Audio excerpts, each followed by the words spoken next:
Hey beautiful people, welcome back to my channel. If you're new, welcome. Feel free to join the family by clicking the subscribe button below and the bell next to it so that you're notified every time I upload a video. And if you're a returning subscriber, a regular day one, you know the vibes. So thank you so much for tuning back to another episode of Good Vibes. Without wasting any time, Aria Wena, roll my intro.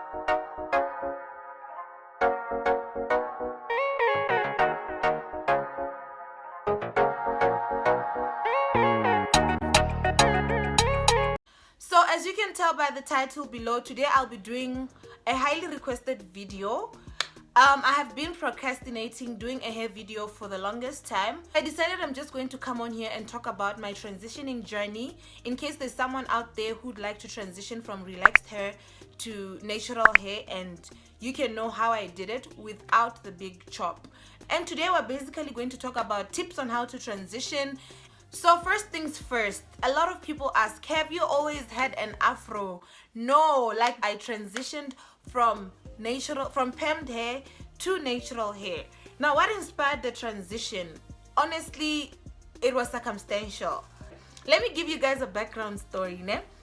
Basically, it's not even a big deal. Like, it's not even a huge issue.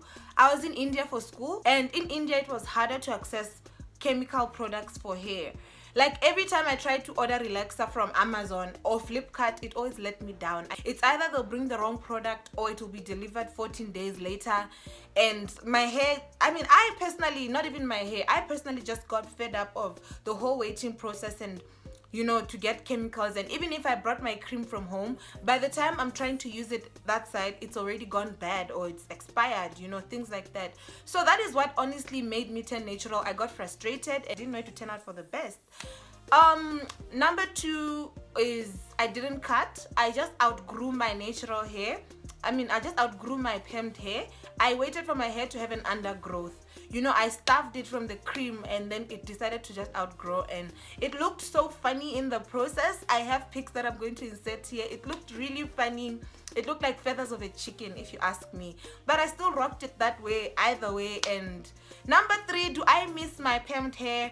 A little bit, just a little bit. I feel like the afro suits me more because I have a big head and a big forehead. But when it comes to advantages of having natural hair, the styling was better. Styling was easier, faster, quicker. It's easier to maintain. But yeah, that's a conversation I'm not ready for because I'm not going back. So let's get right into the video. Tip number one of how to transition is that you have to avoid heat on your hair. When you realize that you want an afro, you have to make sure you prevent your hair from any heat, because that's going to manipulate the natural state or the curls of your hair. So when your hair is outgrowing, let it grow. Like, just let it be. Don't like manipulate it with any heat or straightener. And I know it's very, very, very tempting, especially with permed hair, because you want to style it however you want it to look and whatnot. But the moment you decide you want to become natural, you have to avoid using any heat appliances, blow dryers, and etc. So avoid heat. Number one, avoid heat. Number two, you have to stop using cream. Obviously, you have to stop using your cream or your chemical products that you use to keep your hair in the state it was in.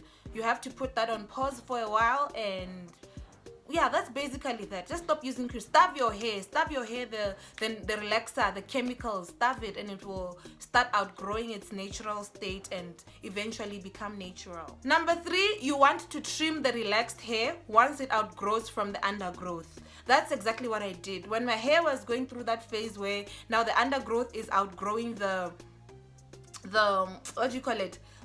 relaxed hair, I started cutting the tips because it started looking uneven, and obviously that sometimes it falls off depending on your type of hair. Sometimes it falls off on its own, but you just really want to get rid of it as soon as possible. So once you see those strands showing up, you just have to cut your hair, and basically that's it. Cut the top part and you're good to go.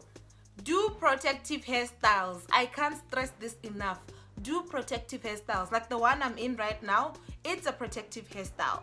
I would have loved to come on here with my natural hair, but I'll come on with my natural hair when I'm telling you guys tips on how to grow your hair thick and healthy.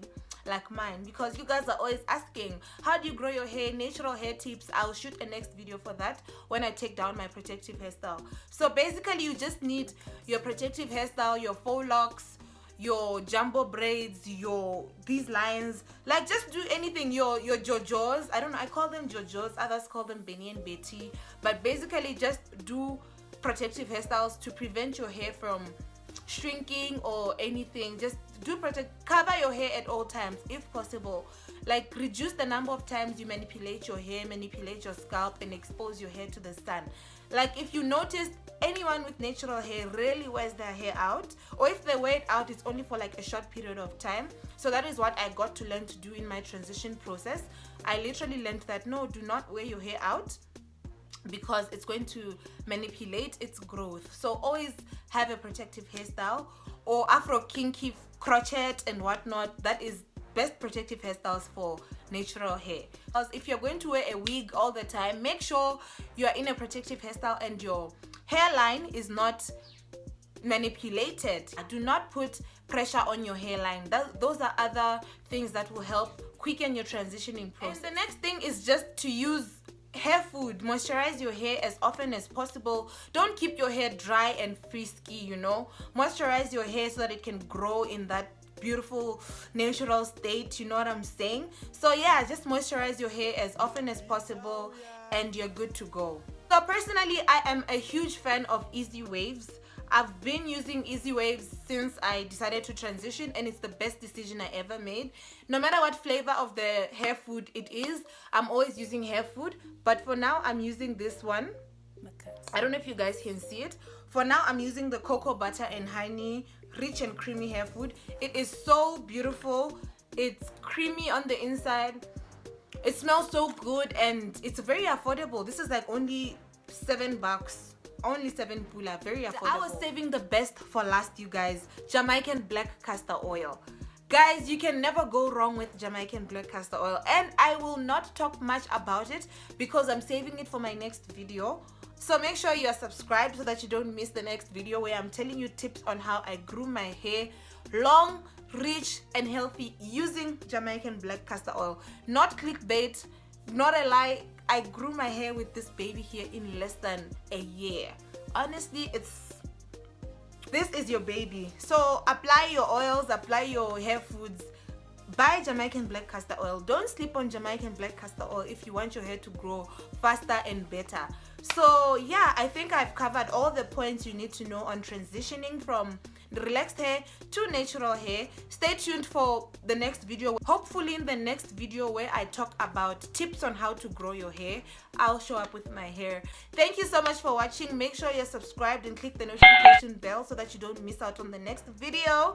I will see you in the next one. Thank you for watching. Bye.